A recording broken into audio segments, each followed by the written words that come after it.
Well, hello. Welcome back to the show. It is Sunday. What is it? October 1st, I think? No, it's November 1st. November 1st, 2020. Ooh, while I'm thinking about it, I suppose I better change the the website right now. Let me pull that up real quick here. So this is our it needs a little help. But here's our website, Zach. About web stuff, so no help from me. Here's the website, right? Very cool. Do you notice something about the logo though? I don't know. What color is it? Yeah, pink. I know, that's not our colors. I know. Do you know what our colors are? Blue? Yeah, they are blue. That's what the logo should look like. But why does it look like that then? Why is it pink? Well, it is pink for a very particular reason, which is no longer valid anymore because we are into November. So what that means is I need to change it real quick back to blue. No, October is also known as what sometimes? Do you know? Huh? I have no idea. Pinktober. It's also known as Pinktober, Breast Cancer Awareness Month. Okay, I guess that's fair enough, I guess. And so the colors that they use are pink. So now it's blue again because I just changed it back, but yeah, so I don't know. I figure it's a small thing that that we can do to show our support. You know, changing the logo to be pink for a month. So anyway, yep. But now it's back to the blue that it generally is. So you probably That's don't. mildly interesting. You probably don't care all that much, but you know what? I'm curious. Have you actually ever seen that logo before? You probably have. What do you mean? The TechBeam Media logo. Of course I have. It's, kind of... No, you've seen the TechBeam logo. I've seen that, definitely. Oh, this one? You know what I just realized is that I had the volume up on my iPad over here. You probably sent it to me. Oh, I probably did. Long ago, didn't you? Yep, I probably did. I'm sure you did. So I'm curious. What do you think about it? Oh, I don't know anything about logos. Well, you don't have to know anything about logos. I'm just curious, like, based off of, like, you either like it or you don't like it. Logo's a logo. A logo's a logo. Oh, my goodness. I am indifferent. Okay, all right, fine. That's fair. Sorry. I know you're looking for more of an answer out of me, but I don't have one. Well, you know what? It's fair. You say you're indifferent, so at least it's an answer. So, Zach, what do you know about WordPress? Not anything. You know what it is, though, right? It's a web thing. Yeah, it's to make a website. It's a CMS, a content management system. Content management system. There you go. Mm-hmm. There's your fancy word for the day. Yep, content management system, or CMS. So, anyway, so while I'm in the back end of the website here, real quick, I'm just updating a couple things, updating the theme and a couple other things. Nothing of which makes any difference on the front end, really. But yeah. So. Anyway, we will log out of this. Trying to think, any good updates this week? Not really. let's see. Oh, we got an extra hour of sleep last night. So that was a thing. Not that it matters, because it was a weekend and I can sleep as late as I want anyway.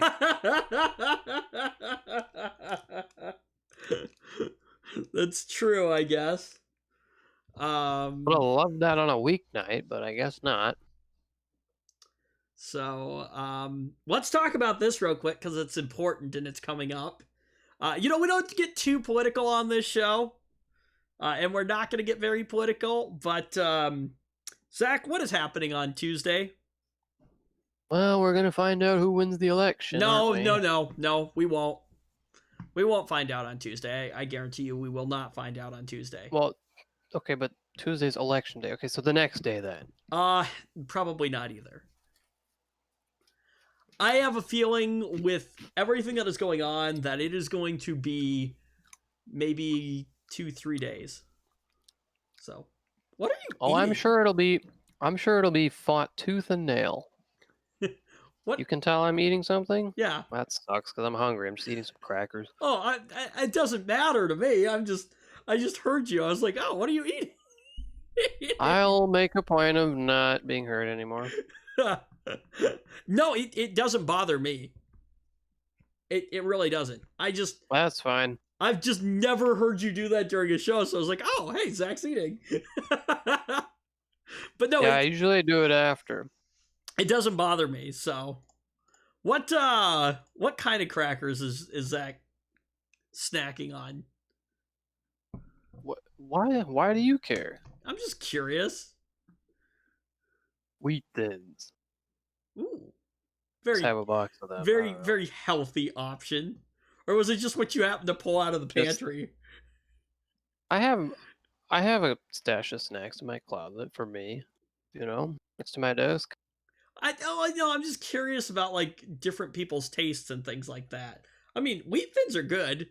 If it were They're me, fine, whatever. I prefer like Cheez-Its or Goldfish or like all those kind of like snacky snack crackers.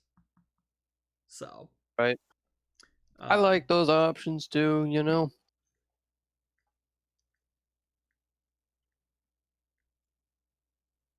Sorry, I'm thirsty. Have I talked about this? It's not really techie, but this is actually pretty awesome. So, have I talked about this yet, Zach, with you? What is it? This is my water bottle. So, this thing's actually pretty cool. So it's a Brita water bottle. So, I really like water. I always have. But I've always, for the You're most made part, of it. that is true. But I have always been pretty picky in terms of water, and it has to be filtered at the least. Well, I've always had filtered water, I guess. So, You're a water elitist. I don't know. Sounds to me like you are. Anyway, so it's not filtered. Okay, fine. I will not even look at that. Fine. I prefer filtered water. I prefer the taste of filtered water. Probably because that's what I was always given when I was young. And so it's what tastes best to me. So, anyway, a lot of places that you go don't necessarily have filtered water. So what this is, this Brita water bottle here, I don't know if you can you see the giant, like, bulge in the straw there? I don't know if you can. I do wonder what that's for. Could never guess. What do you think it's for? Probably a filter. Yeah, so you put a little filter inside of this, right? I love how I'm pointing to this thing off camera. So you put a little filter inside of there, right? And then you fill it up with just regular tap water, and it filters the water as it, goes through. Actually, so what's funny is that I'm actually using the already filtered water from the refrigerator, and then I run it through this. For whatever reason, ever since we got our brand new refrigerator, the water that comes out of it, I don't know if it's the filters or what, it doesn't taste right to me. It tastes weird. That's the worst thing about traveling Well, one of the worst things about traveling is the water tastes funny. I'll tell you a funny story, or not a funny story, but I'll tell you a story. So when oh, I don't even know where it is. It's in the Twin Cities. There's a giant school up there. It's like 3 schools combined into one. It's like Capitol Hill, Benjamin E. Mays, and like Museum Magnet, or at least that's what it was when I went there for. They had a summer school program there. So anyway, so yes, it was in this giant like school. They had like 3 of everything, like 3 cafeterias, 3 atriums, 3 gyms, like for each individual school that was like all combined in this one giant school. It was like a giant, huge maze and things like that. Anyway, so what we would do is this particular summer school program would take us on a camping trip like once a year or something like that. And oh, that sounds dreadful. yeah, Carry on. You're not really an outdoorsy person. I enjoyed it. So anyway, what I remember is that it was well water. And I don't know if you've ever had well water before, Zach, but I think I have. It's got iron in it. Yeah, okay, now I know what you're talking about. So anyway, so the first time I had it, here I am, spoiled, It tastes funny.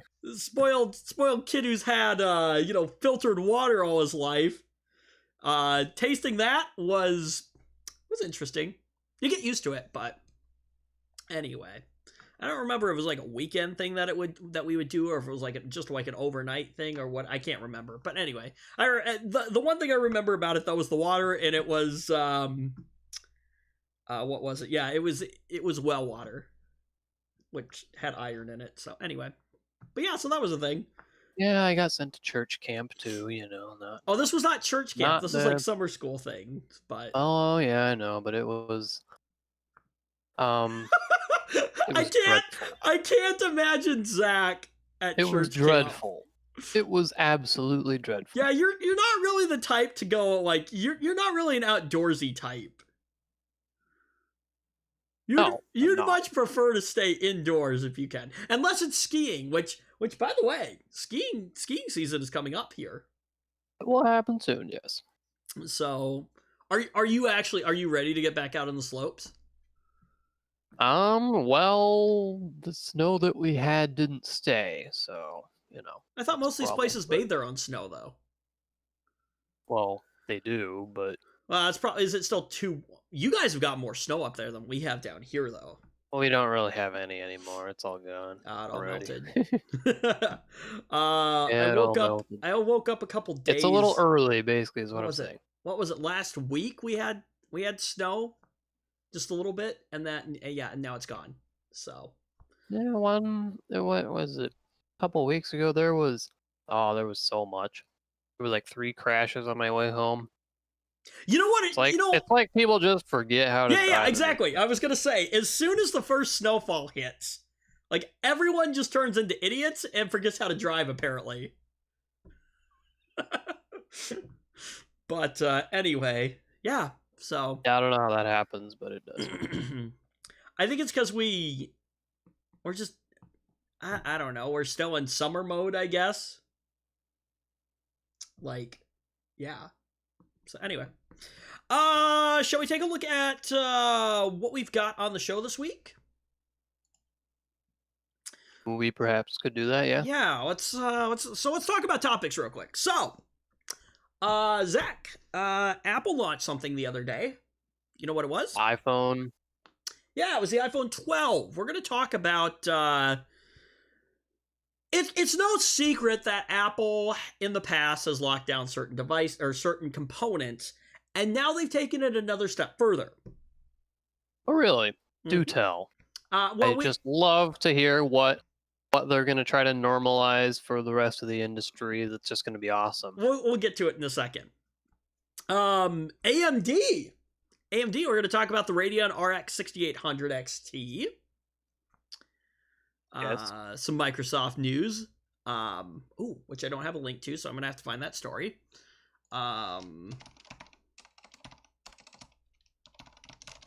let's see here.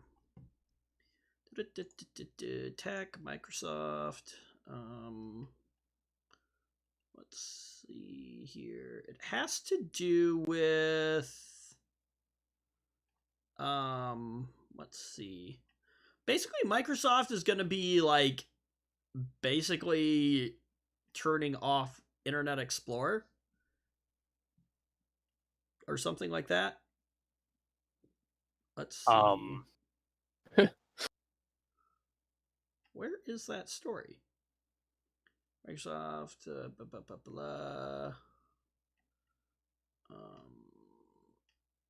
Acer.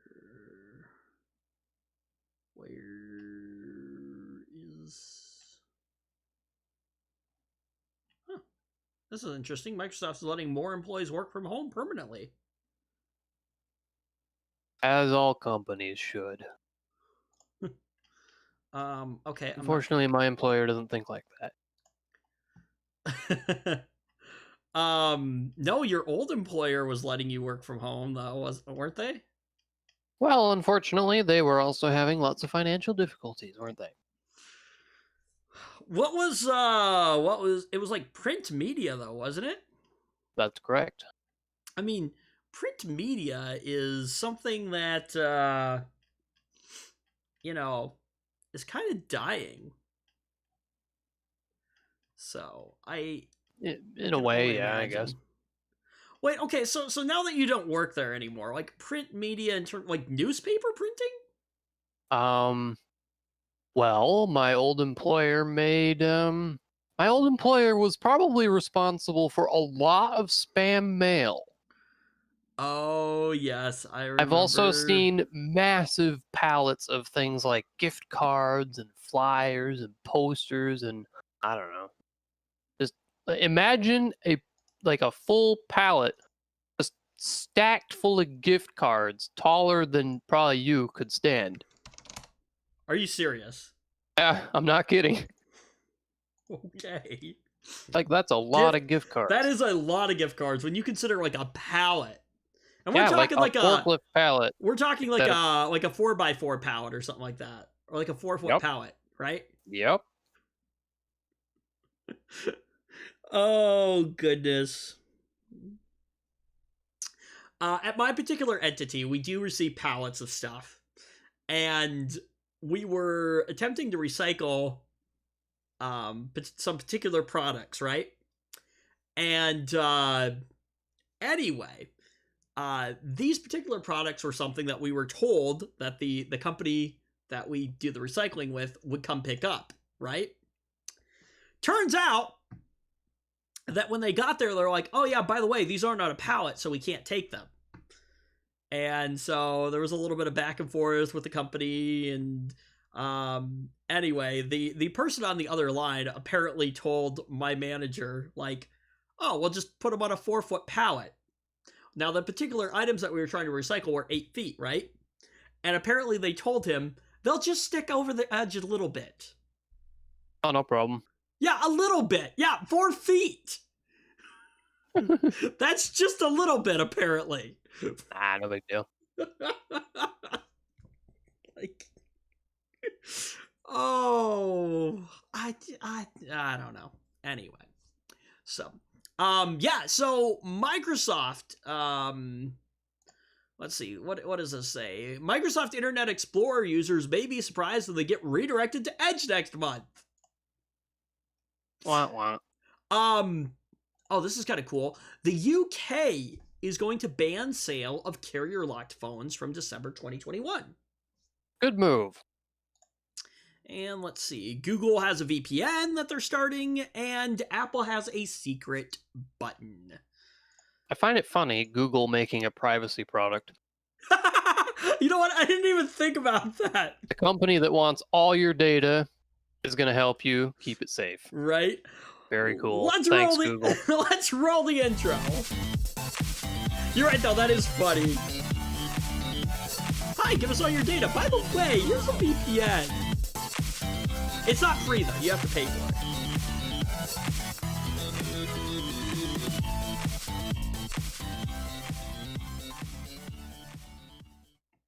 So, I mean, like, there's that.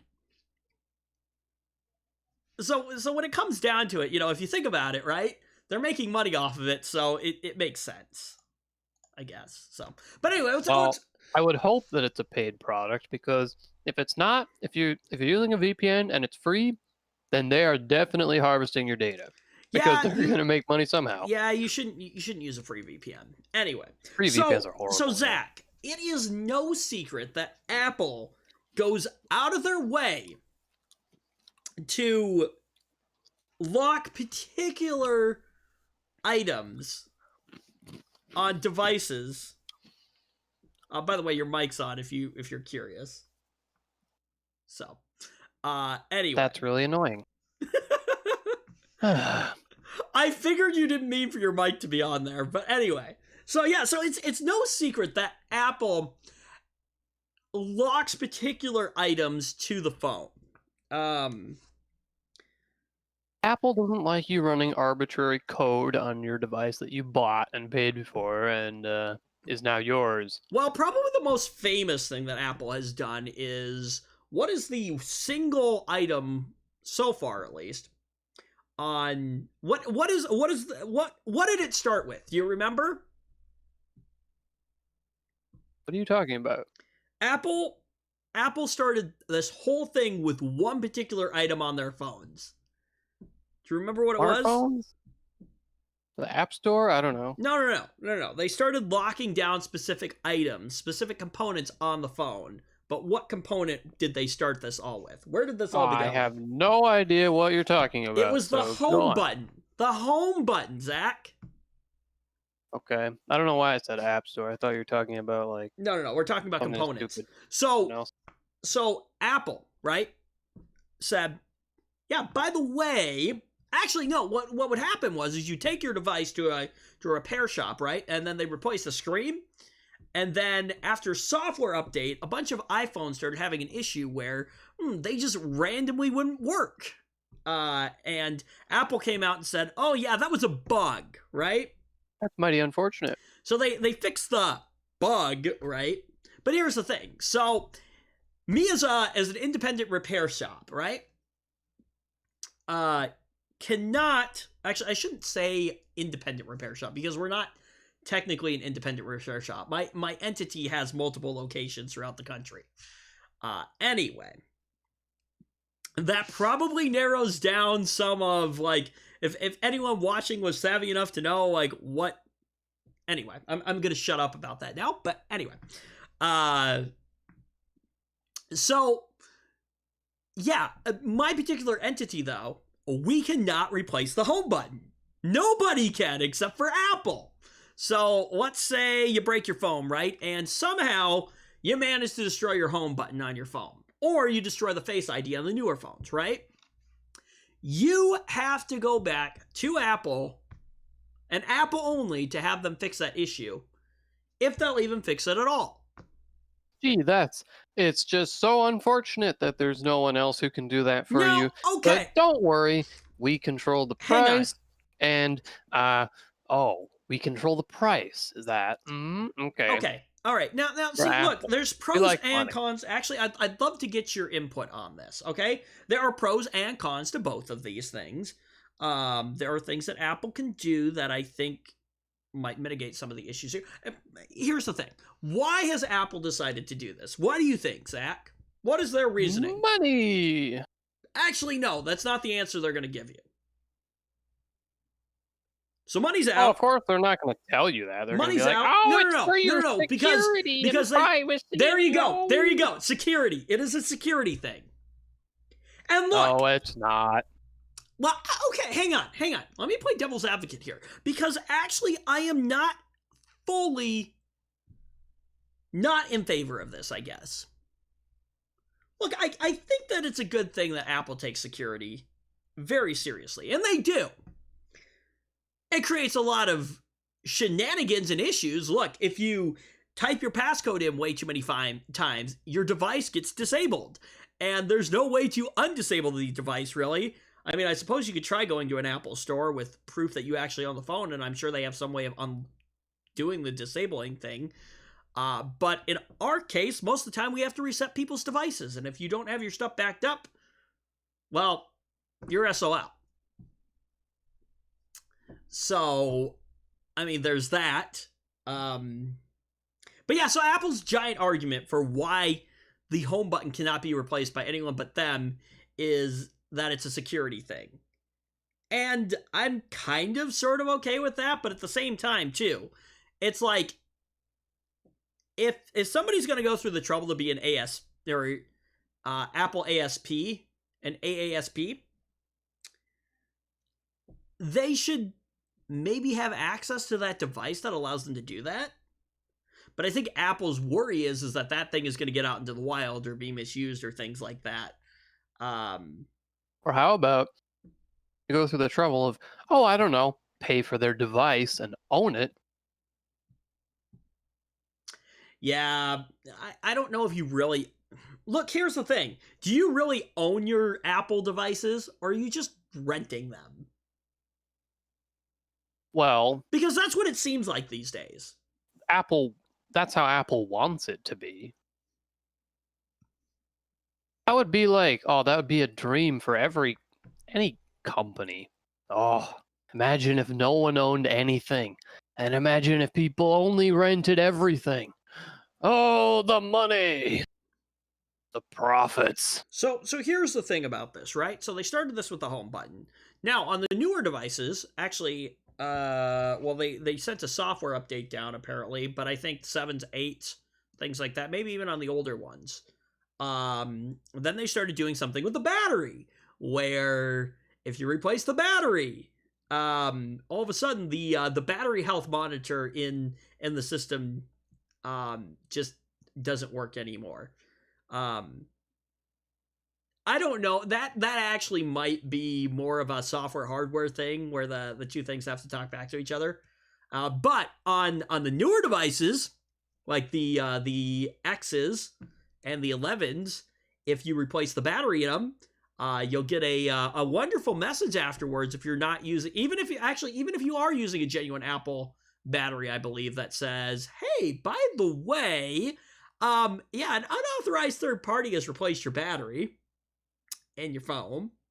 And the same thing happens. And they're definitely going to hack you and take your social security number and your credit cards and your bank accounts with that battery. Definitely that's going to happen. So you better visit us and pay us lots of money. Well, so they're doing the same thing with screens now, too. So oh, yeah, that screen's also hacked. It's going to get all your data, all your passwords. Yep, it's going to be bad. Look, real bad. Okay, so you better come to Apple and pay us lots of money.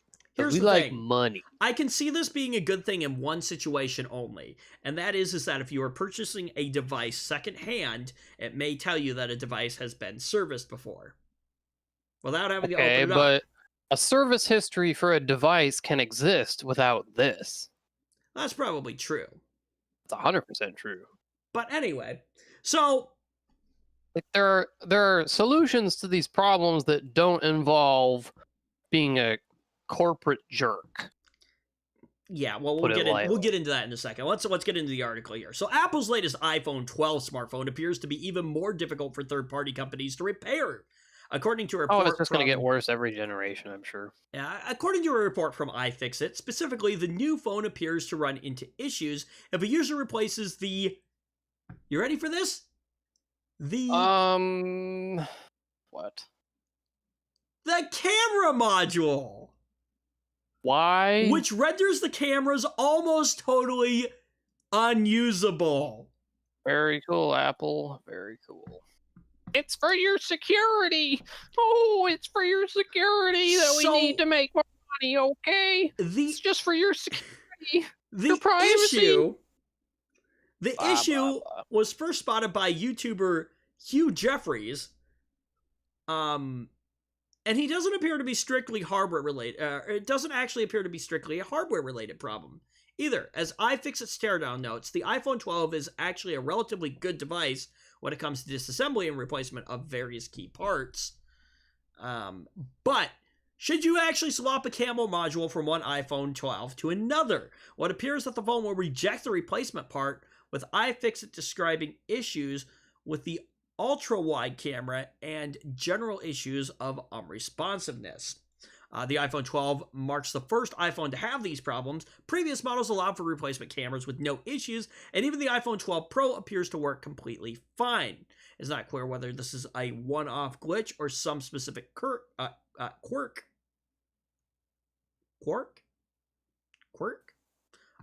the iPhone 12's cameras. Previous iPhone models have had related issues like the iPhone 7 and 8 Plus, where Apple used 3 different display manufacturers that weren't fully interchangeable. Actually, that's really interesting. But even if the camera issue is just a temporary one, iFixit notes that it seems clear that Apple is looking to maintain a stricter control over iPhone repairs. The DIY repair site also claims to have gotten a hold of Apple's new internal have strict enough control already. Internal training guides for iPhone 12 support, which notes that repairing a camera or display will now require Apple's own in-house system configuration app, something that had previously only been required for a battery swap. Look, okay, so I watched Hugh Jeffrey's video. It is worth noting that he bought two genuine iPhone 12s from Apple and swapped genuine parts between them. I mean, and they had these issues. Genuine parts! I don't care what kind of crap they want to spout about, oh, it's for your privacy, oh, it's the security, woo-hoo. Well, no, I don't care what kind of crap they want to talk about that. I don't believe a single word of it. It's all about they want to control the repairs. They want to make the most money off of it. If you break it, you better pay overpriced Apple repairs or else it's going to be broken. That's it. That's what they want. I mean, every generation, it's like they're just going to break one more thing and make it so that third parties can't fix it. Apple has long since limited some aspects of iPhone repair, like its Touch ID and Face ID sensors, which it's barred third-party repairs from in the name of security. But even if those components, which are critical parts of unlocking an iPhone, really do have those additional security requirements that would necessitate Apple-only repairs, it's hard to see how the camera or battery would require similar restrictions. Additionally, it seems, I mean, the justification, I suppose, for the Touch ID and Face ID would be that so that, malicious people cannot get their hands on them to tinker with them, and see, right? here's the thing. Here's the thing, is if for something to be, like, essentially peer-reviewed, so to speak, for, being secure, like, these issues are going to come out and they can be fixed, right? Like, I don't see the problem. I don't see the problem with that at all. Look, okay, like I said, I don't necessarily have a problem with Apple being kind of strict, the lockdown on, like, the Touch ID or the Face ID, because these you are should things... have a problem with that. What? No, hold on, okay? Let me finish. Okay? I don't necessarily have a problem with it because these are things that need to... There's a but coming here, okay? But these are things that are critical, yes, with unlocking your device. And in certain aspects, you may have very sensitive data on those devices. However, okay, so not a but however, okay? However,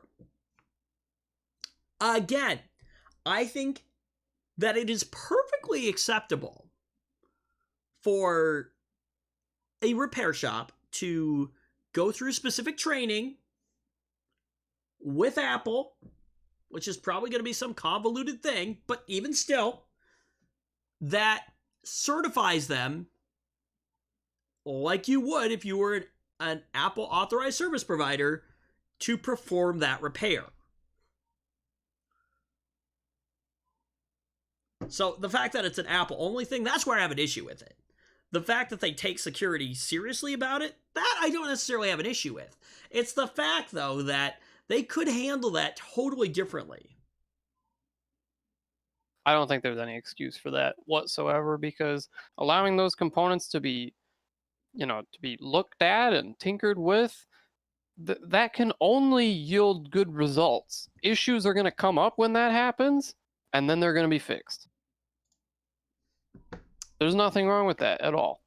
I guess that's where I stand on that. So, I mean, I don't If necessarily you have a buy a problem. device, you should be able to do absolutely whatever you want with it. That is No true. That restrictions. is true. Let's talk about No that. restrictions. We'll, There we'll, is no excuse for that we'll talk about that whatsoever. in a None. second here. Hang Zero. on. Hang on. Okay. So, um, yeah. It's possible that this is all just a glitch in the system, especially given Apple's past history of slightly wonky part swapping, and the fact that the issue appears to only impact the iPhone 12 and not the iPhone 12, or not the 12 Pro. Okay, that's interesting. But given Apple's past history of things like its attempt to lock down unauthorized third-party battery and display repairs with ominous warnings, it's possible the camera issue here is just the start of even further part restrictions. Now, in a statement, Apple didn't address the compatibility issues for iPhone 12 camera parts. The company instead commented that, "We are committed to giving our customers more options and locations for safe and reliable repairs." Hold on. More options and locations for safe and reliable repairs? Okay, Apple if that were true, then you would make your materials easy. From my understanding, and I've never looked into it, but from my understanding, becoming an AASP is a pain in the arse. That's what I've been told. Is the pain in the rear end. Yes, I've gone through that process. Were you fully an AASP, or was it some kind of like fast track, like? Oh, you better believe we were fast tracked. Honestly, that whole thing, I mean, that obviously I don't have a whole lot of respect for Apple as it is, but that lowered my respect even more. The fact that they rushed us through all this curriculum, and I mean, they just couldn't wait to say, "Okay, we're done. Okay, you're an AASP now." And now go on and fix stuff. It's like, oh, okay. Look, you guys were I don't really feel like it, but okay. I don't feel like I'm certified for anything, but okay. That was sure. that was a large entity with contracts being thrown around, probably, and it's going to make Apple a bunch of money. Horrible. And that is why they put you on a fast track to it. Absolutely. The average like mom and pop like repair shop, no, they don't get that luxury. I wouldn't even call that a luxury. But I did not feel very knowledgeable when I was done. And I only stuck around for like another month and a half anyway. Yeah, but you weren't really, your job wasn't to actually perform the repairs on those particular devices. Yeah, I had to do all kinds of diagnostics and filling out forms and all kinds of stupid crap though. Oh, really? Software fixes I did sometimes, yeah. But you never actually replaced any components in an iPhone. No, I didn't want to do that. Didn't want to even touch that crap, dude. Ugh. Terrible. Yeah. Let's see. Oh, excuse me. Let's see. Our new independent repair provider program is designed to give repair businesses of all sizes access to genuine parts, training, and tools needed to perform the most common iPhone repairs.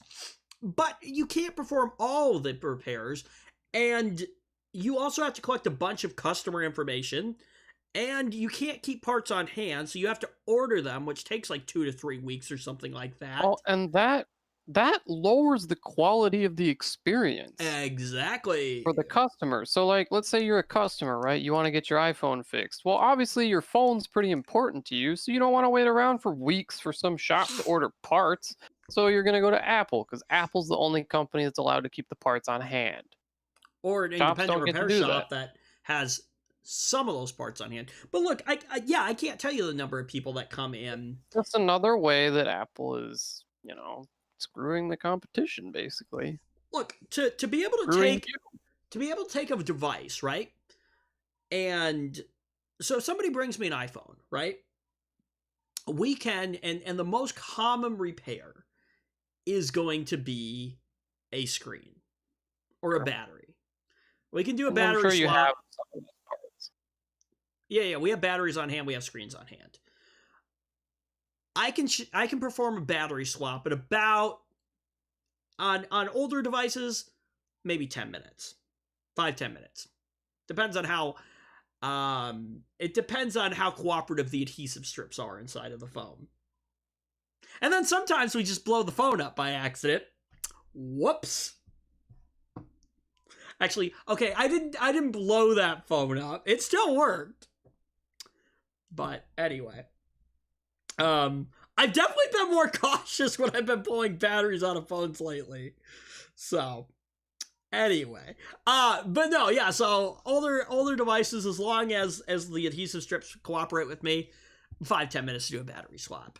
On the newer ones, which just have stupid adhesive or the adhesive strips are hard to get to, they cram so much crap into the newer phones, like the 10s and the 11s, that you almost have to start removing components if you want to take the battery out to get to the adhesive strips, or you're going to be prying that battery out.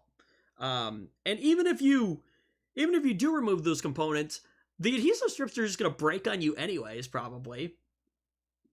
So an iPhone 8 probably takes me closer to a half an hour now. They're a pain in the rear end. But yeah, so to perform a battery in about 15-20 minutes, battery swap about 15-20 minutes, right? And then screens, I can do it about 45 minutes. On the newer phones, your 10s, your 11s, probably your 12s, 10-15 minutes, because there's one component to move. On an iPhone 7, maybe 15 minutes. So, and that's if I can sit there and just not be interrupted and work on them. We typically say about 45 minutes, though, because that gives us a little bit of a buffer in there. But yeah, so to be able to walk into a store without an appointment and say, hey, I cracked my screen, can you replace it? Yeah, be about 45 minutes.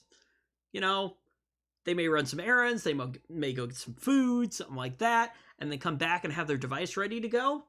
Yeah, that's a great experience. But if you can imagine walking into a store, right, and saying, yeah, it's going to be like 2 to 3 weeks before I can fix your device, you're going to walk out. It's going to be doing that, yeah.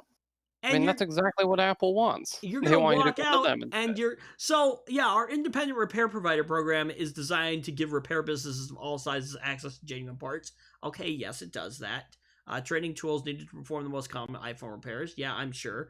These service providers have access to the same tools or repair manuals used by Apple authorized service providers. Okay. But it's a poor experience. Well, it's just something that they're probably doing to look good. When in fact, the motivation. Well, you're right. This is that thing where, when there is that talk in for legislation, where it's like, look, we are trying to do the right thing in terms of right to repair. Yeah, kind of. Yeah, no, you're not. Yeah.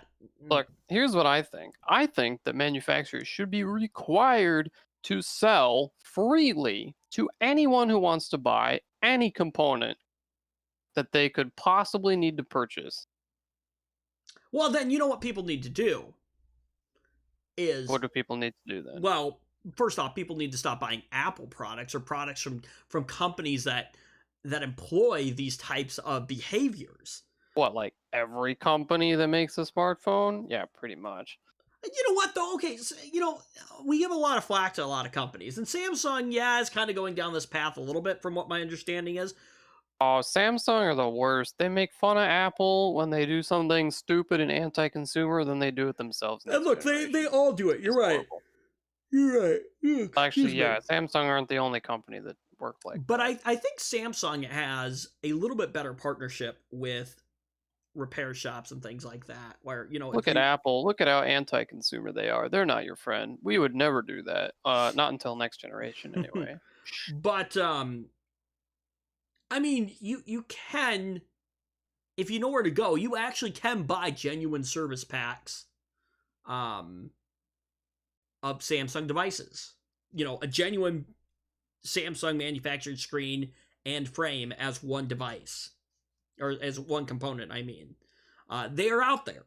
And they're readily available if you know where to go. Well, they should be available for all devices. Should be that should be a requirement. If you're manufacturing a device, you need to make parts available. But see, that's the thing, and it would be if right to repair was passed. Oh But yeah, the problem is companies don't like right to repair for obvious reasons. Right. The problem is though, is that, we talk about right to repair, and there's a decent community that knows about right to repair, but the average consumer doesn't. And that's where the problem is. When you put it like this, when you put it like we're talking about right now, it's pretty easy to convince people that, hey, this is a good idea. Yeah, but you know what they do? See, here's the problem. You take it to the independent repair shop, and the independent repair shop says, look, I can fix your problem with this $5 chip, right? I can fix your brand new, $12,000 iPhone 12 with a $5 chip. Mm-hmm. But I can't get that $5 chip because Apple has told the companies that I can buy that stuff from to not sell it to me. But do you know who they get mad at then? You know who they get mad at? It's not Apple. It's not Apple. They don't get mad at Apple. They get mad at the independent repair shop for not being able to fix it. And then what do they do? And then what do they do? Then they go back to Apple and they buy a new phone. This is the worst timeline. They go back to Apple and they buy a new phone. It's only gonna get worse. And they're that's gonna the break problem. something. They're gonna brick the ability to repair a new part each generation until you can't repair it. But see, that's the problem, is until people say, no, you know what, no, absolutely not. We're not. It will never change. And this is why I have decided that I'm just not going to buy Apple products anymore. And if Samsung starts employing these practices, when it's time for another device, I may not look at a Samsung device. I've been very pleased with my device. I would definitely look at another one in a few years, although I haven't had to fix it, so I don't know. I don't know about that angle. Let's see here. How many parts can you get for a Oneplus device? That's what I'm looking at right here. Other parts. OnePlus. OnePlus what? 7 Pro. Not the 7T, just the 7 Pro? Yep. Okay. 7T came a little later. This is typically where we get stuff from.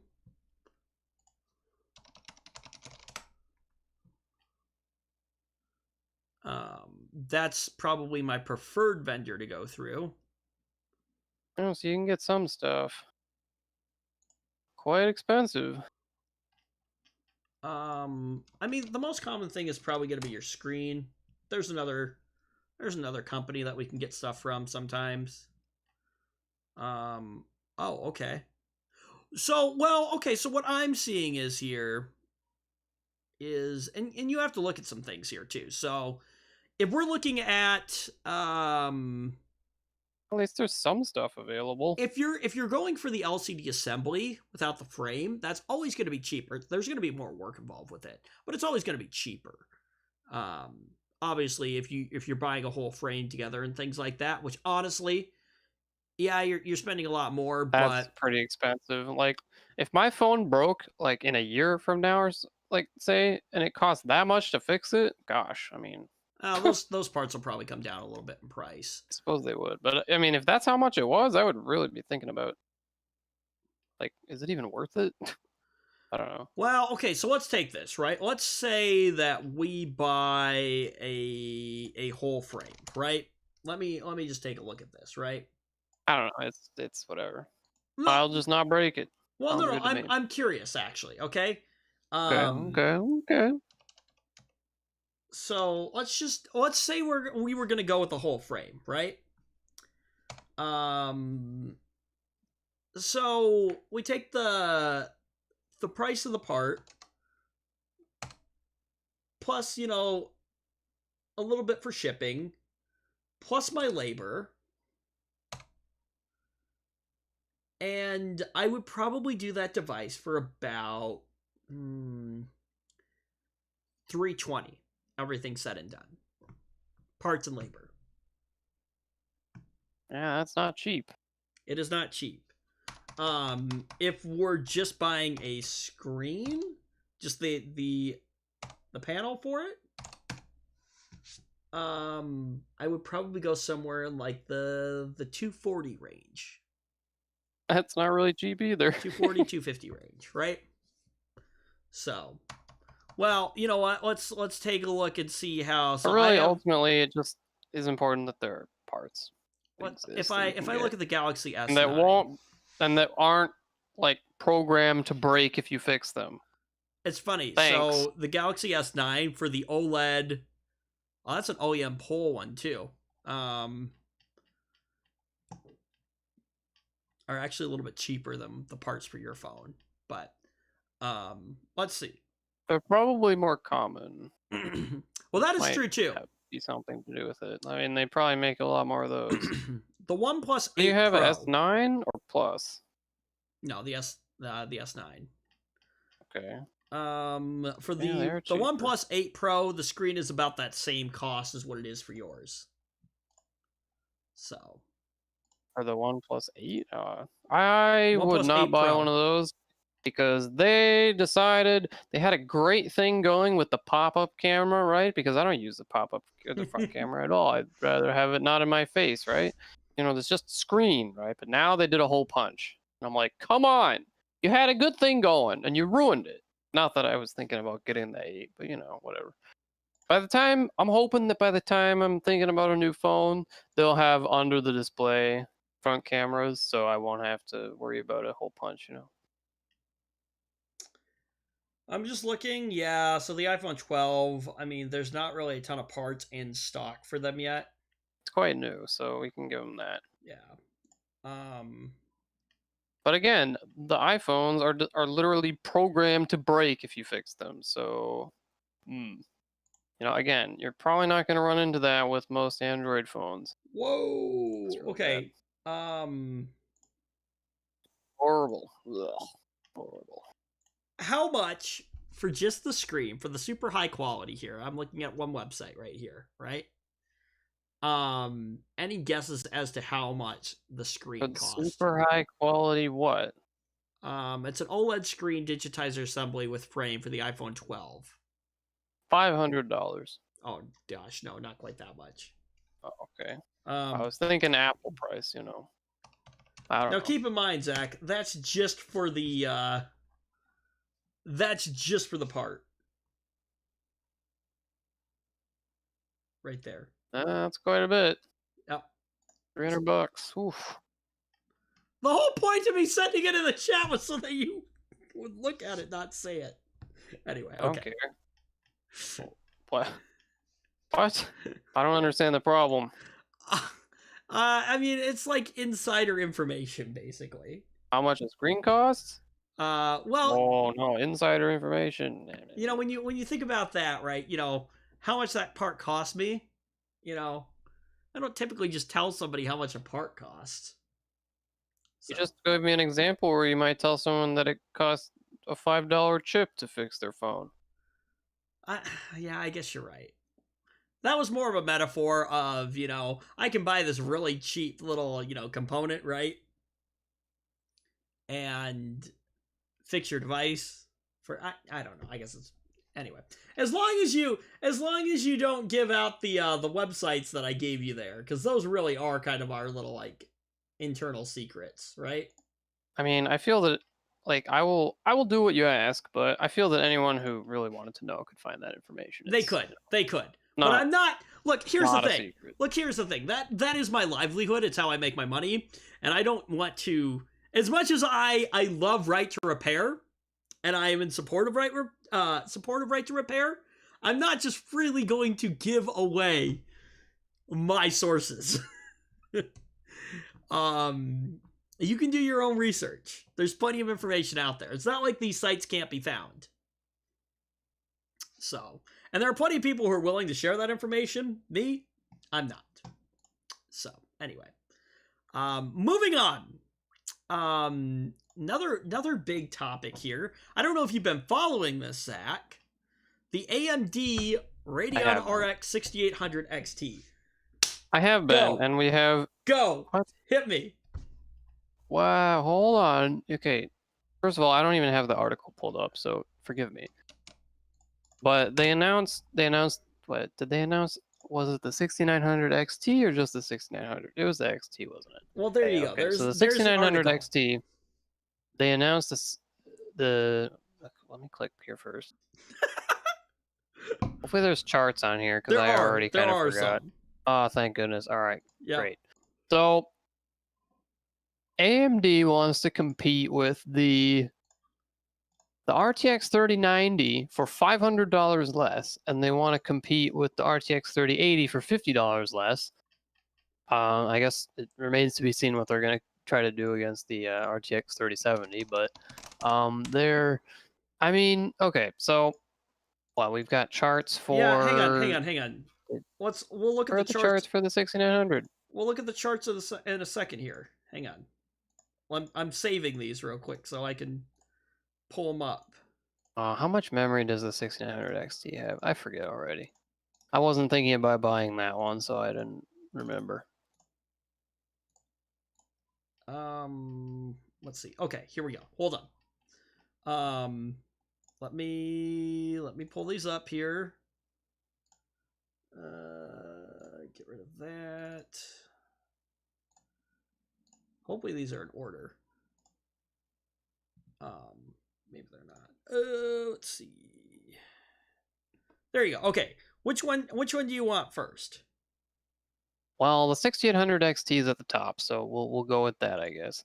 I'm going to look at the 1440p charts. I mean, obviously we need to consider that these are charts directly from the manufacturer. Is so this a chart? Truckload of salt. Right. Is this wait? Oh, you want the 1440p one? Okay, hang on. Let's see here. There you go. Okay. Okay, so AMD wants to sell you the 6800 XT for $649 with more VRAM than the 3080, 6 gigabytes more VRAM than the 3080, and, well, if the charts are to be believed, comparable performance. That's pretty good. Now let me ask you, because we're looking at these charts real quick here, right? However, so, okay. The titles that they have on here, how realistic are these of somebody people playing? Play these games? Yeah. People play these games. Okay, but they're pretty see, I'm not a gamer, so I'm out of touch with that world. But these are the titles that people are playing. Demanding. These are decently demanding titles that are actually being played. Actively right now. Yes. Okay. See, I always wonder about that. I would imagine that so AMD would also like to highlight that their card draws less power than the 3080 by a grand 20 watts less. Okay. That's a thing. All right. Yeah, I mean, I don't know. We'll have to wait for independent testing to, verify the claims that they've made. However, AMD has traditionally, I mean, with their charts, it's not too far off. It's a decent expectation setter, I guess. Anyone who thought that AMD was going to trounce all over the 3080 with their competition card is probably mistaken, but they appear to be roughly matching the 3080's performance for less money, and more importantly, with more VRAM. Now that's important because a lot of people don't think that 10 gigabytes is going to be enough for the 3080 for longevity purposes, but AMD is giving you 16 gigabytes. What, 16? AMD is giving you 16 gigs. Yep. Okay. GDDR6. It's not GDDR6. GDDR6X. And I've also read a lot of concerns about the memory bandwidth. However, they were talking about some interesting some kind of caching system. I don't know. I forget the details, and I don't think they shared very many details. But they insist left and right that the lower bandwidth is not going to affect their performance negatively. They have a solution for that. So I don't know. It needs to be tested to verify that. Whatever. But anyway, interestingly, AMD would actually this year they would like to go up against the 3090 as well, which I kind of didn't expect them to do that. But yeah, I mean, I don't know. They put out the 6900 XT, which I mean, I guess by their chart here at 4K, trades blows with the 3090 for $500 less. That's quite a lot less. Yeah. Although they're lacking in VRAM by about 8 GB. Well, not about, by 8 GB. So what do we got here? So we've got the 600 or 6000 series, excuse me. Let's see. Okay, and then we have the 6800, which is like yeah. So there's the RX 6800 XT, which is 649. That goes up against the RTX 3080. The Radeon RX 6800, which is 579, which can be compared to the RTX 2080 Ti. No, that's I don't subscribe to that. It's going Or to the be the RTX 3070. Okay, competition, yep. not Or the the RTX 2080 3070. Ti. Okay. And then finally the Radeon RX 6900 XT for $1,000, which is pitted against NVIDIA's giant RTX 3090.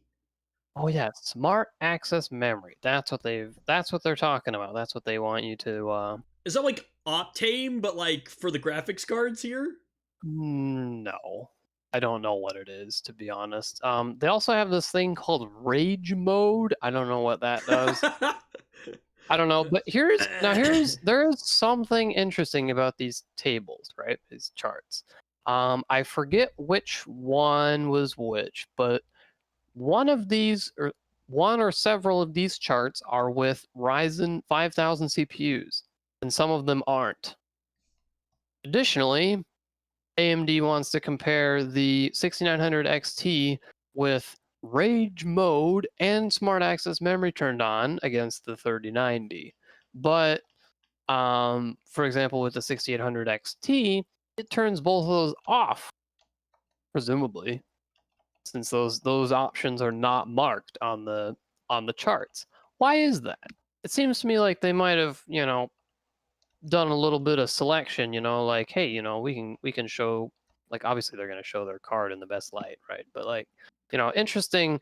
There is some, a little bit of a head scratcher moment why, like, how come they're all different? How come the testing parameters are not uniform across all three cards? Was this what you're talking about? Tentatively, This is the one. This is the chart that has rage mode and smart access memory. yes, the 6900 XT. See at the bottom it says it Yep. has those things Yeah. turned on. Okay, well, when testing the 6800 against the 2080 Ti, they did not turn on this so-called rage mode, only the smart access memory. And when testing the 6800 XT against the 3080, they turned on neither of those things. Presumably, it's not on the chart. I don't know. I don't know why it would be on the other ones. So it does make you wonder why that is. Is it only offered on specific cards? I don't believe that's the case. That's what I wonder. Okay, so let's see here. Let's talk pricing real quick. So we know the pricing of these. So where's this pricing compare to NVIDIA's offerings? Obviously, well, cheaper. The 6900 XT is gonna just trounce all over the 3090 in terms of pricing. $500 less. That's a lot less. $500 that being said, less. it's got 8. Yes, the 3090 MSRP is $1,500, and the 6900 XT will sell for $1,000. It does have 8 GB less memory. The 16 GB across the board. It's 16 GB on the 3 cards they announced. It's not going to be GDDR6X either, so that's again some price savings there. But besides that, I mean, I don't think that it's expected the 1600 XT will like truly beat the 3090 in terms of performance. However, for $500 less, it's awfully close. Wait, so what did you say? GDDR6X, right?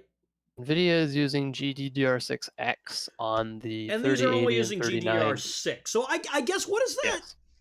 Does that really X is faster. Right.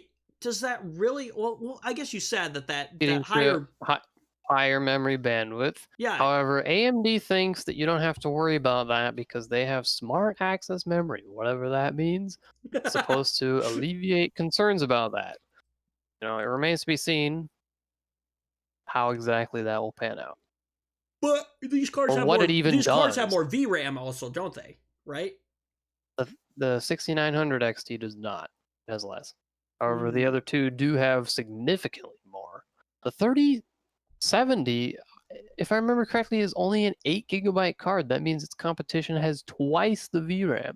However, interestingly, the 6800 is $79 more, or $80 more. Now, I'm really surprised that AMD is feeling bold enough to say, well, you should spend $80 more and you look at what you'll get, right? You know, I would really expect them to launch something closer in price, but I guess not. I mean, they might have something coming. And these cards are also going to support hardware accelerated ray tracing as well. So They will support ray tracing. Oh yeah, that's another thing. I should have mentioned that. There is nothing about ray tracing in like anywhere here, which is, I mean, if ray tracing performance is a real concern for you, that should concern you. I don't think it's expected that that AMD will beat Nvidia in ray tracing performance. Like it won't even be close. I guess You know, how many games are even incorporate or supporting ray tracing? I mean, I would imagine it's becoming more probably. common. I was going to say, It's I'm sure it's relatively becoming more limited. common these days now because it's been a thing for a while. Because I remember when it first came out, it was like Yeah, it was like ray nothing. tracing, Nothing and had it. there was like only like 1 or 2 games that actually supported it. Yes. The ray tracing performance. Ray tracing performance is rumored to be around the level of Turing. So, you know, obviously Ampere is a lot better. And, well, you know, you're not going to get that great level of performance with AMD this generation. But if ray tracing performance is not a concern to you, you can definitely save some money here. And it's not a concern to me. So I'm seriously looking at these. I'm probably going to try to get a 6800 XT on launch day, and I will follow my play of, well, we're not going to open the box until it's been independently tested. I can take it back. Availability is also said to be much higher, which is a significant plus because a lot of people want to get a graphics card. A lot of people want to get a card and can't because NVIDIA aren't selling enough of them. That's what you were saying, is that AMD has some kind. Well, it wouldn't be AMD; it'd be Radeon. Radeon is owned by AMD.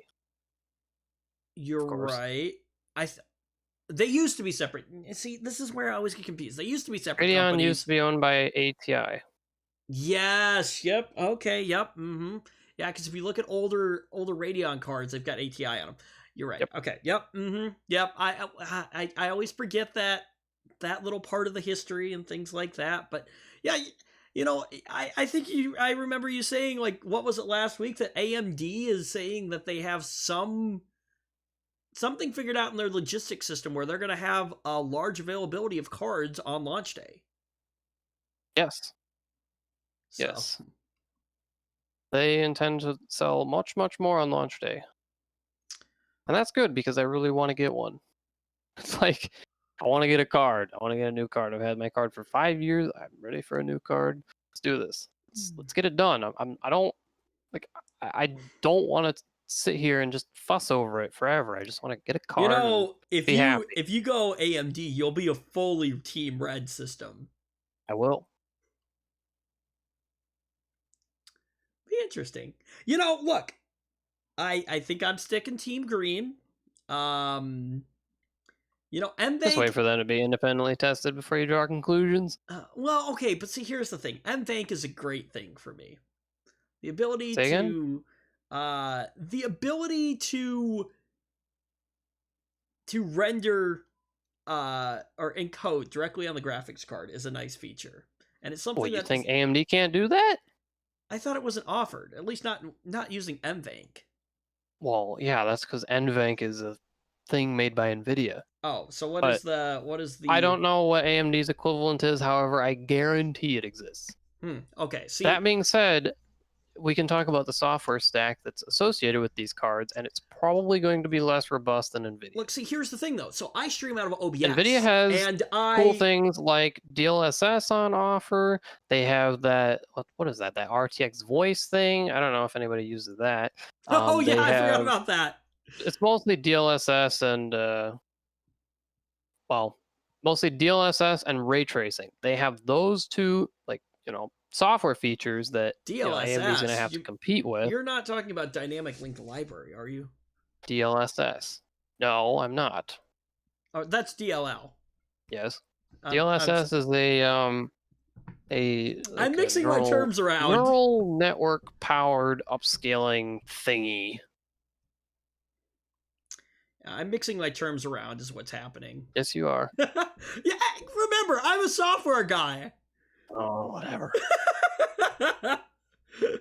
Oh, goodness. Yeah. Look, I wouldn't expect to get as good of ray tracing or as good of AMD says they have something that's comparable to DLSS. I suspect it won't be as good because NVIDIA's simply been working on it for longer. That's not to say it won't get better. Of course it will get better as it gets iterated on, but out of the gate it won't be as good. So don't expect DLSS and don't expect DLSS competitor and don't expect as good of ray tracing if you opt for AMD this year. Yeah, we'll have to see what that happens. Would be my speculation anyway. We'll have if to independent see testing what happens. Proves me wrong, then I am wrong. And I'd be happy to be proven wrong on both those fronts. Yeah, we'll see what happens. For me, look, I don't know what kind of options I have in terms of an AMD card, especially with like things like Premiere Pro and After Effects and things like that. I'm sure that those programs are probably going to benefit from having an NVIDIA card in my system. And so that's something to be aware, that's something for me to look at down the line as well, because those are things that are way more important to me versus you. Have you actually investigated the performance of both companies? I have not, and that's your the thing. Preferred applications. You should do that. That's the thing. I have not. That's why I say I don't know. But NVIDIA has had such a strong hold on the market for so long that I would imagine that that NVIDIA cards are better supported inside of those applications than like a radio. Oh yeah, we can talk about drivers too. AMD says that they want to make sure that the drivers are polished to a T when they launch. So I don't know. We'll see if that ends up being the case, but they want to put extra emphasis on it, I guess. Interesting. All right. Because AMD, obviously, I'm sure you've seen the jokes about AMD drivers. Oh, very funny.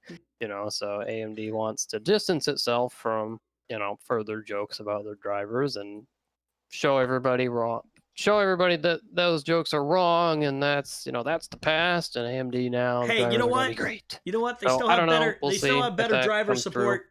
They still have better driver support than Windows Vista did.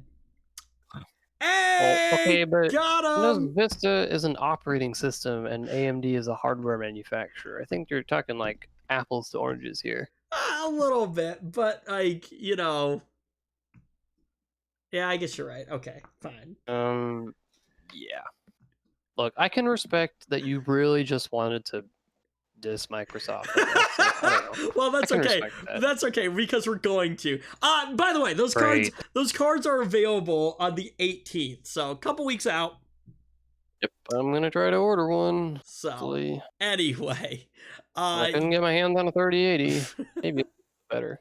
Save some money and get some more VRAM. Time for Microsoft news this week. So yeah, Microsoft has slowly been weaning users off its legacy Internet Explorer browser for a very long time. I didn't even know anyone was still really actually. I take that back. A lot of people at my employer do use it because a lot of programs have to use it. My employer still uses it for our register. It's a web-based. It's a web-based point-of-sale system, and for some reason, it has to be ran in Internet Explorer on the front computers, on a register. I don't know. Anyway, But they're slowly weaning users off its legacy Internet Explorer browser or have been weaning them off for a very long time. Recently going so far as to use a forced Windows update to install its new Chromium Edge browser on Windows PCs. Look, we updated the laptop in our store to Windows 10, and I think I opened it up the other day, and there was a giant pop-up for Edge. Oh, man. Anyway, so next month, Microsoft's planning to force your computer to automatically launch some 1,156 websites in Edge as well if you try to launch an incompatible site in IE. Very cool. Mm-hmm. Microsoft is just like, quit using IE already and use our new Edge browser, please. Just please let us stop supporting IE, please. Well, they've already done that, haven't they? Please, just stop. Just stop. We want to forget about it. Stop. Oh, but people don't want to forget about it. Let's see this. I want to forget about it. Please, let's just forget about IE. Forget it ever existed. Move on. Forget Edge exists too, but who cares about Edge? Let's see here. So apparently this is a video right here, Zach. You ready? Oh, sure, why not? So Stack Overflow, right? Okay. Whoa! Yup. Did you see it? Ooh, that sucks. That's very unfortunate.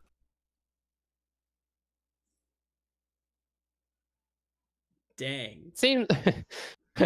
what's funny is it looked like the whole thing loaded, and then it was like, wait a second, you're not supposed to do that. It works fine, but you're not supposed to do that. Did I miss that part? Wait, what? It looked like it loaded. Yeah, it loads. Yeah, it loads 2 tabs.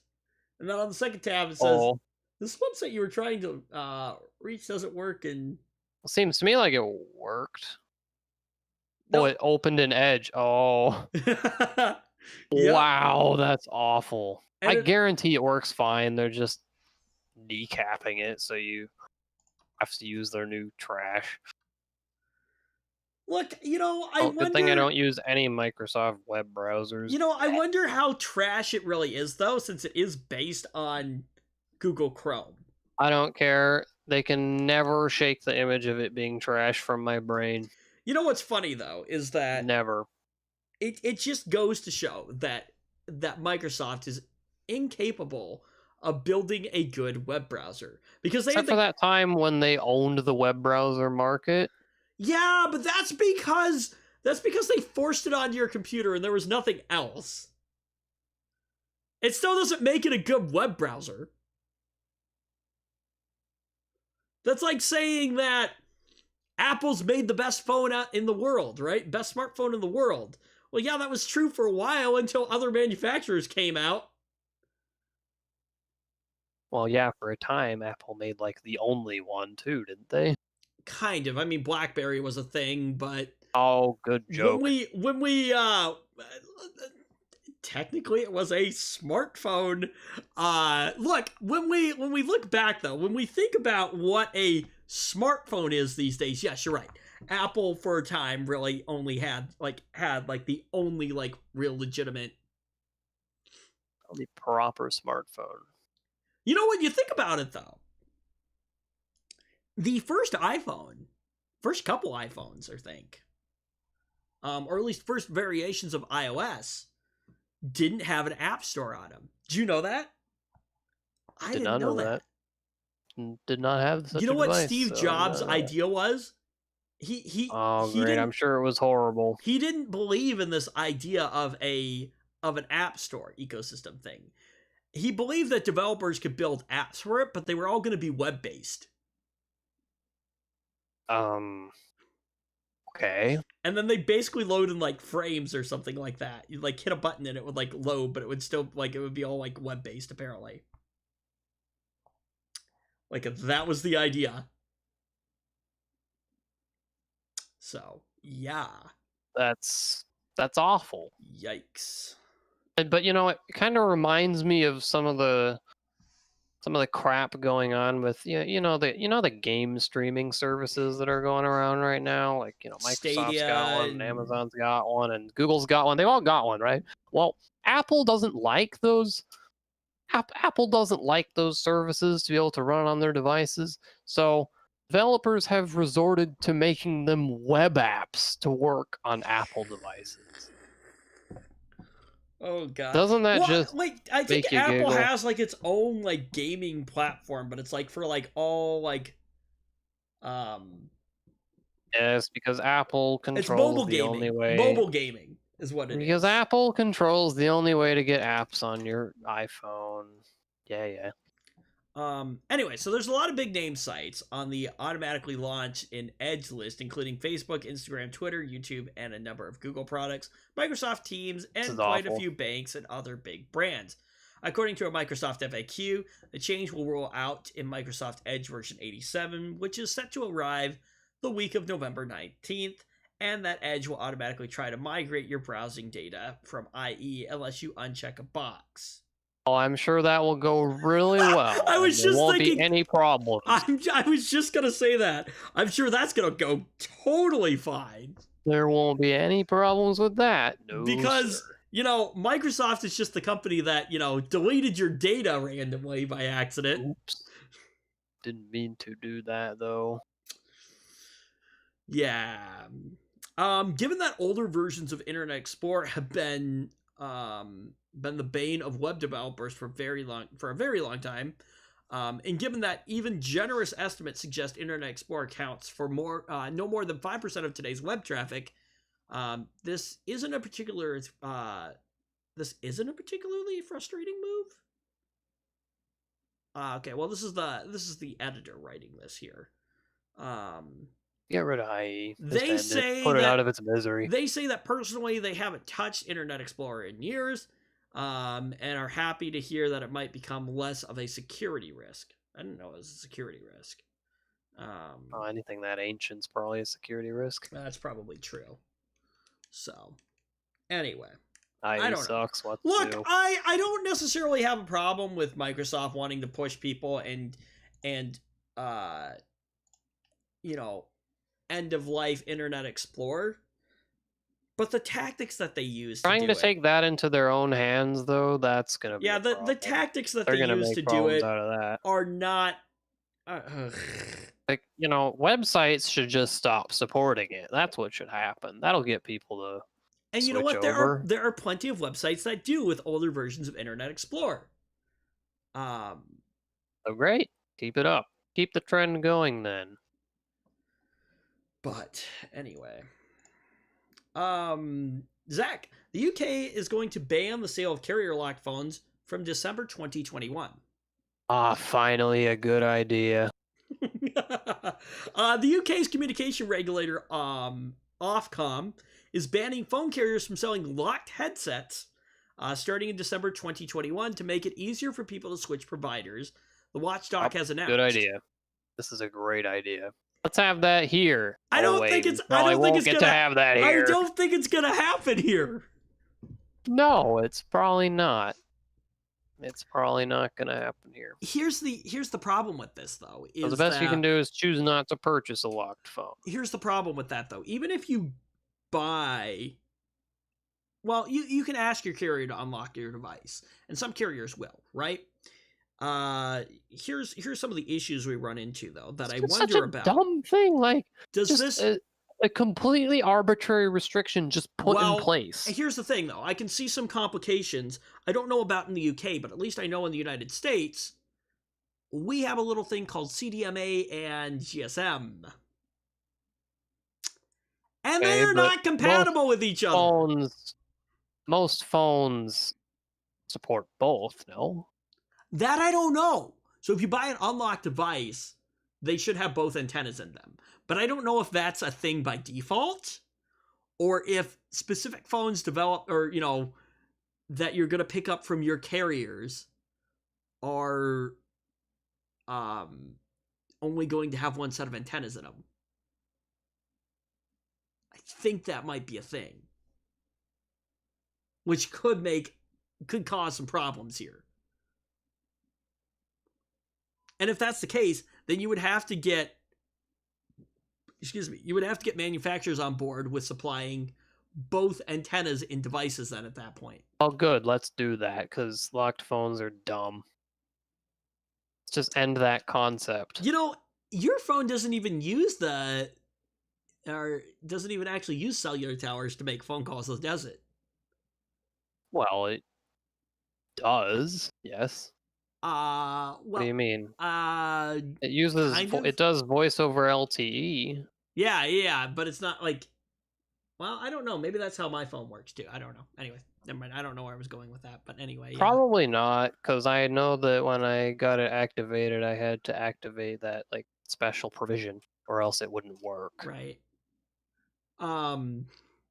Now, although BBC News notes that many carriers like O2, Sky, 3, and Virgin already sell unlocked handsets as standard, others like EE, Vodafone, and Tesco mobile cell phones that need to be manually unlocked before they can be used with other networks. Now, Ofcom says the rule is part of a new set of measures designed to make it simpler to switch between cell carriers.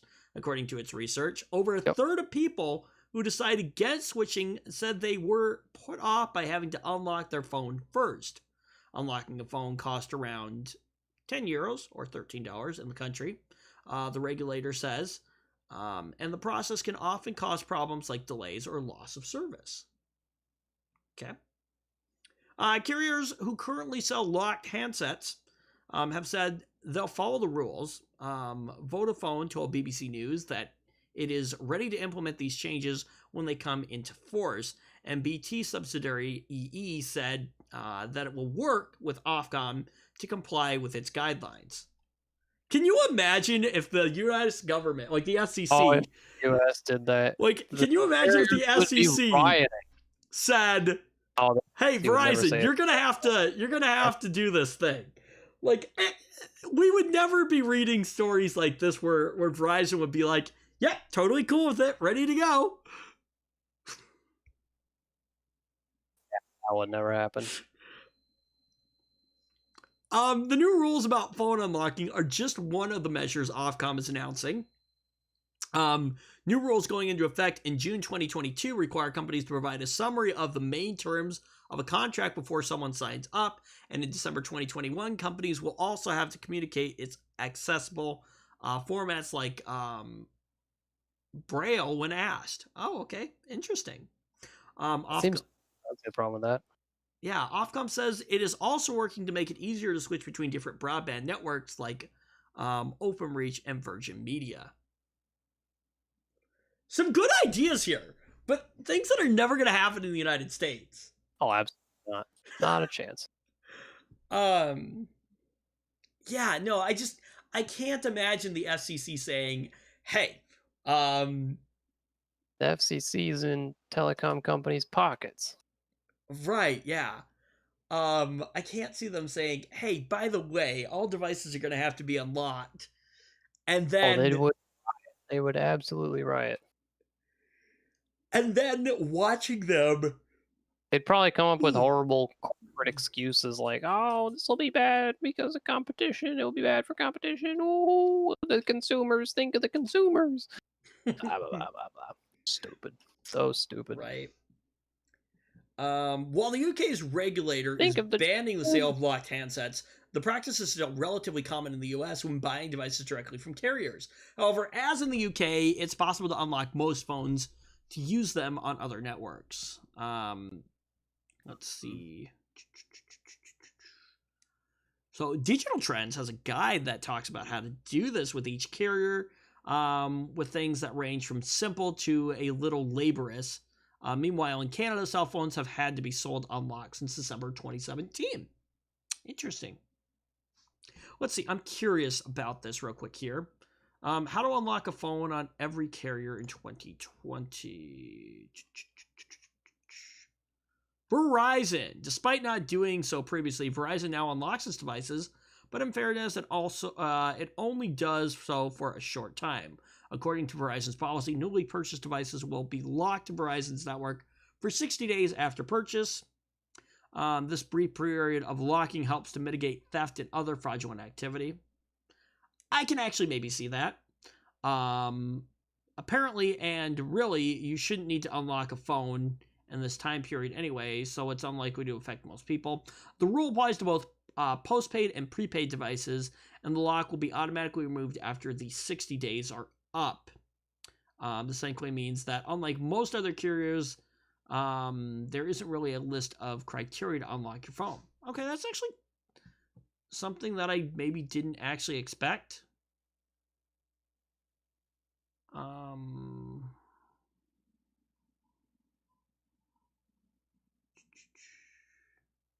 Let's see. Even though SIM-equipped Verizon phones can be used on AT&T and T-Mobile or other GSM carriers, the phone will need to have roaming GSM radios to make phone calls and send text in the United States. Okay.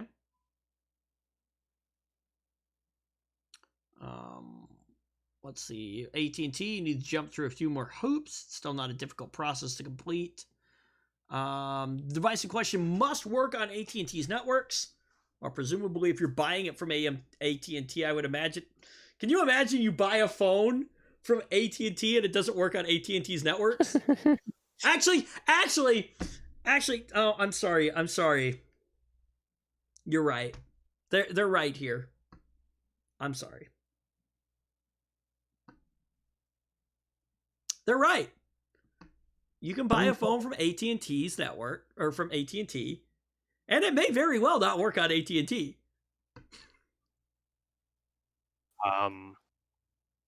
Okay. That's awful, but all right. It's supposed to be a knock on their coverage.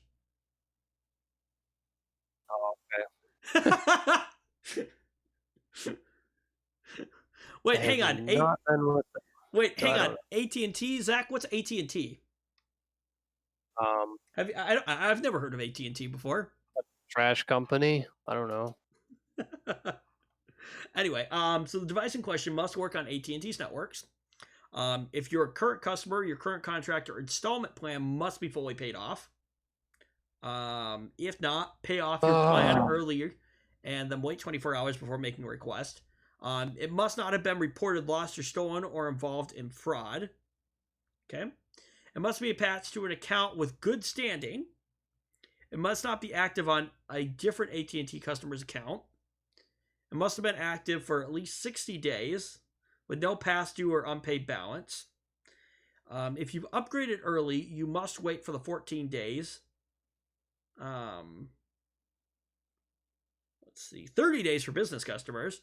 And if it's a business device, then you must have your company's permission. Let's see. How about this is all dumb and a lot of work, so let's just quit selling locked phones. Thanks. Sprint. Zach, what's Sprint? A company that sucks. No, Sprint doesn't exist anymore. Yeah, I know. Sprint does not exist anymore. Let's see here. What was I? You know, we didn't cover this, but I saw this the other day. The Department of Justice filed an antitrust lawsuit against Google. They did. Yeah. Now, when heard about this, though, workers at one of Google's competitors were overheard yelling, "Yahoo!"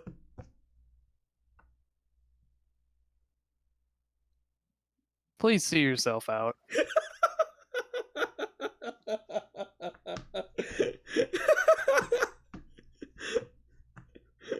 Oh, come on, Zach. I think you're the only person who didn't find that funny. It was terrible. That was terrible. You should feel sad. Oh. Not tech, but actually kind of sad news. Did you hear that Allstate is gonna be laying off like 3,800 employees. I would have no reason or means to hear about that. I don't know. Maybe you pay attention to the news. Yeah. Sad news. Guess those people weren't in such good hands, though.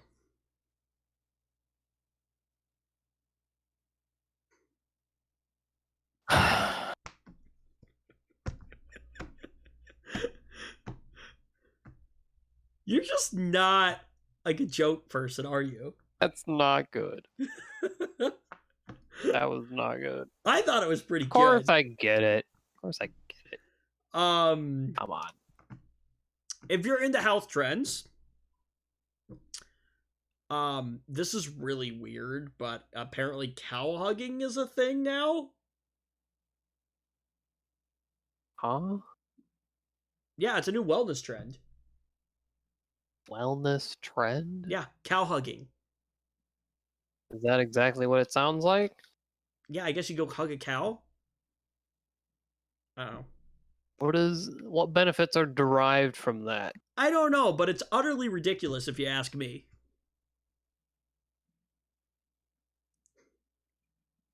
You really just don't know when to stop, do you? Oh, that's just terrible. Oh, that's terrible. Oh, that's terrible. You know, Oh, that's other terrible. people laughed at these. Apparently, you're just not. They're just so cheesy. They're so cheesy. I don't know. Sorry, I just can't laugh at such cheesy jokes. I don't know. A lot of other people thought they were funny, but yeah, maybe funny because of how bad they are. Are you guys doing anything for the holidays? Going anywhere? What holidays? Like Thanksgiving, Christmas, things like that. Probably not. Standard holiday season. I mean, so 25% of Americans are saying that they're not going to go anywhere this year. My family never goes anywhere. Our grandparents come, and that's it. My grandparents come. Oh, are they coming this year? They always do. Oh, okay. Well, then you're not going to be the 25% of Americans who are actually going to enjoy their holidays this year.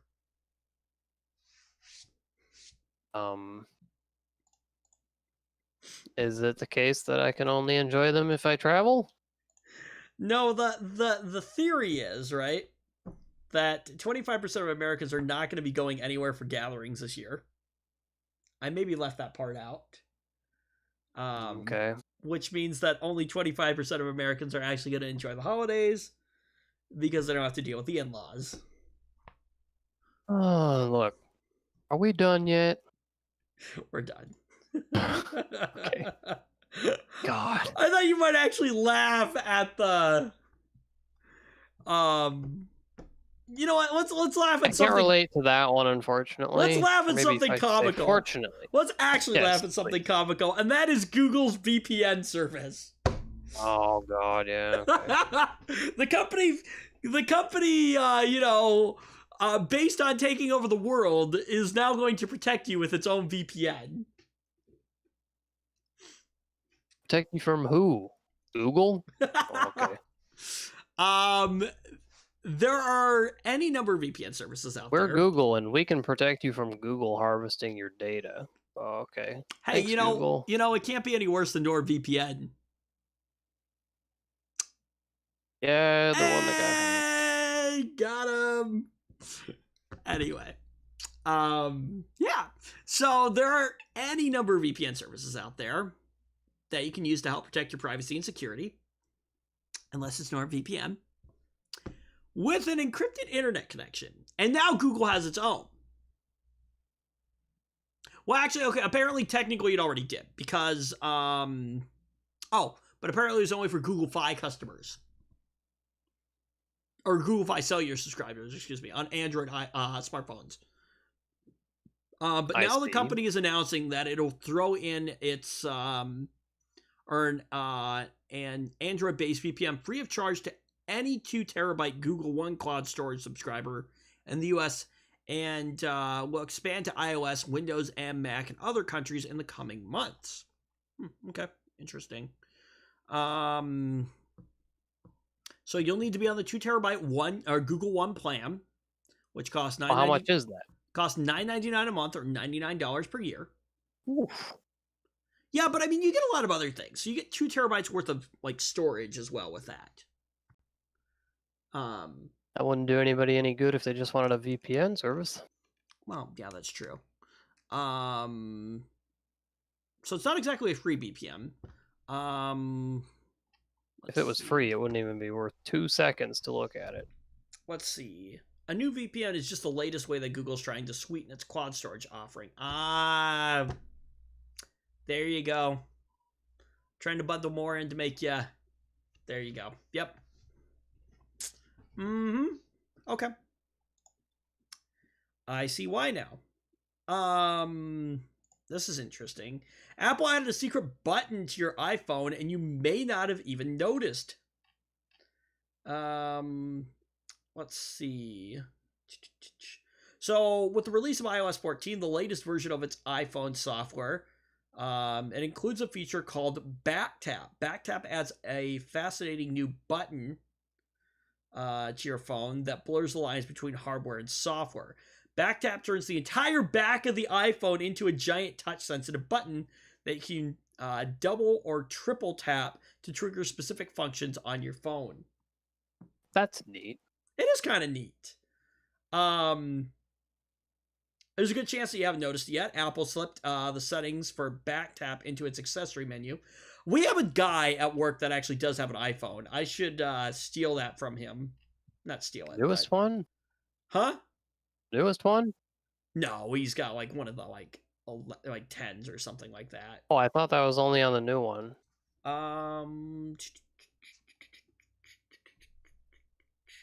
No, I don't think so. Well, let's see here. Oh, that's interesting, I guess.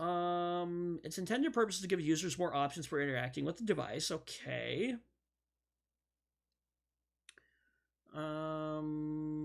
Let's see.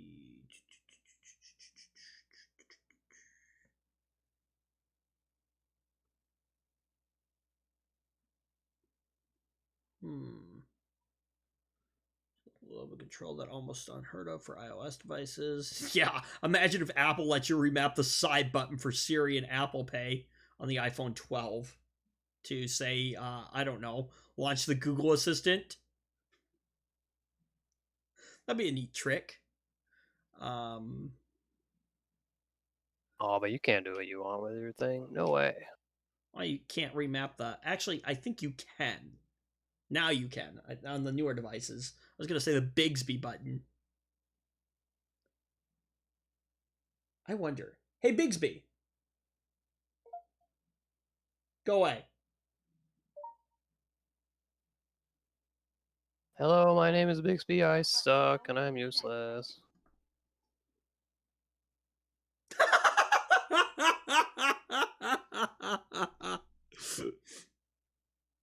Oh, I don't know if you could... Can you see that? Oh. Wow. Yeah, I can see that. Little frowny face.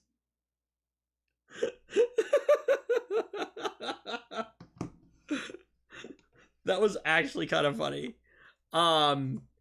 Yeah, okay. There's nothing in this article that says that it doesn't work on... I'm sure it's on newer phones. Although, in this one, they've got a picture of what presumably has to be at least... Well, it's got a home button on it, so it's probably either a 7 or an 8. And this picture, I'm guessing it's an 8, because it's got a glass back on it. So, anyway, interesting. Cool. Alright, well, that is about it. I don't think I have anything else for our show this week, so... Hey, Zach, be sure to go out and get your Razer gaming chewing gum. Oh, yeah. I forgot about that. My bad. Or your, let's see. What?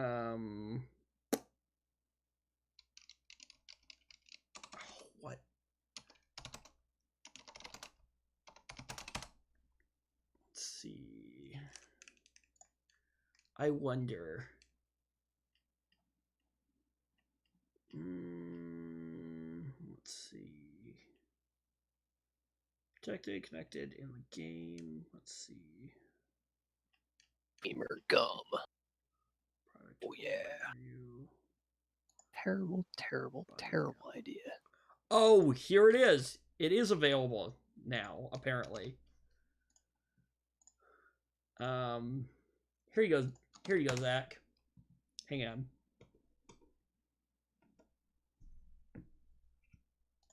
What is that? Is that the... What is that?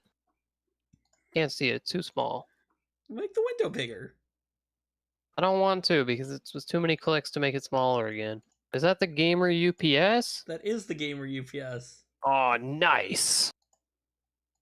What a useless product. Holy crap. Go away, honey.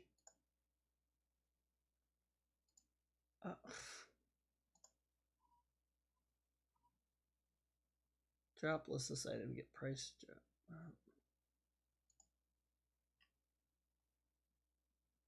Let's see here. What? Customize. Let's see. Add-ons. Oh, what the heck? Can you tell I don't use Firefox that much? Add-ons. Ah. Goodbye. Oh, do I have to relaunch the... Okay, there we go. Yeah, here it is. Yep. The Gamer Gamer UPS. Yep. Mm-hmm. Very cool. It's got RGB on the back.